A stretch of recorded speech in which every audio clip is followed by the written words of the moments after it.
संत तुकडोजी महाराज प्रतिष्ठान भागीमारी तालुका पारसणी जिल्हा नागपूर अंतर्गत आपण गणिताचा असा व्हिडिओ घेतो. तो व्हिडिओ करताना ते गणित असं वाटते आपल्याला कठीण, पण ते सोडवताना मग सोपी असते. पण हे गणित आलंच पाहिजे मात्र हे म्हणून आपण लिहिले हे आलेच पाहिजे.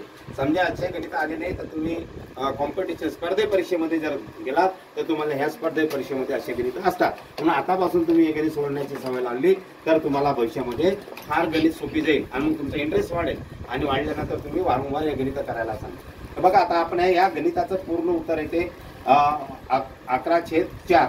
हे कसं येते, हे कसं सोडायचं बघा. यांनी काय म्हटलेलं आहे 3/4 अधिक 1/4 आणि त्या छेदाला छेद आहे 2, यालाही 1ला छेद आहे 2.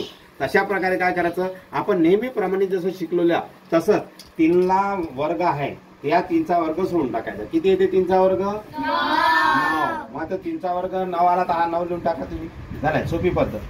ओके हा. आणि त्याच्यानंतर आपल्याला काय लिहायचंय पुन्हा 1चा वर्ग. 1चा वर्ग किती येते 1. कारण का 1 गुणिला 1 म्हणजेच 1 झालं. मग हा इकडे आला 1. हा त्याचं उत्तर आलं 1. हा उत्तर म्हणजे सोडवलं आपण वर्गाला बाहेर काढून टाकलं. मग याला हे अधिकचं चिन्ह आहे, अधिक देऊन दिलं. छेद 4 आहे, छेद 7 लिहून टाकलं आणि याला छेद 2 आहे.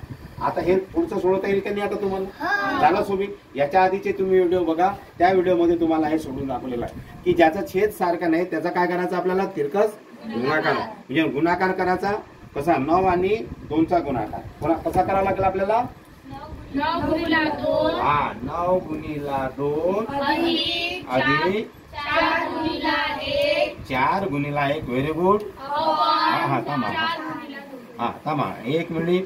हा अधिक हा खाली कसा करावा लागेल आपल्याला 4 गुणिला 2. हा एवढं समजलं. हा मग पुढं सांगा 9 गुणिला 2 किती होते 18 अधिक 4 अपॉन 8. एवढं झाला.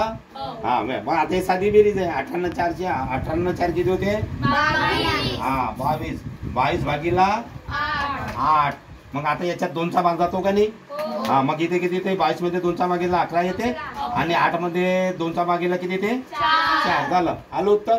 असं सोडवताना 11/4 त्याचं उत्तर आलं. कसं आलं मग कळलं तुम्हाला.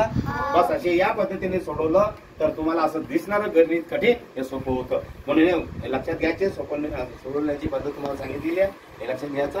धन्यवाद. मी बबलू गाडवे, भागीमारी तालुका पारसणी जिल्हा नागपूर. आणि हे पाहत असताना ज्याला युट्यूब चॅनल पाहायचं असेल त्यांनी बबलू BABLU बबलू गाडवे GADAWE या चॅनलला सर्च करा युट्यूब चॅनलला आणि असे गणित तुम्ही बघा. तुम्हाला सोपी जाईल. जय गुरुदेव, जय गुरुदेव. धन्यवाद.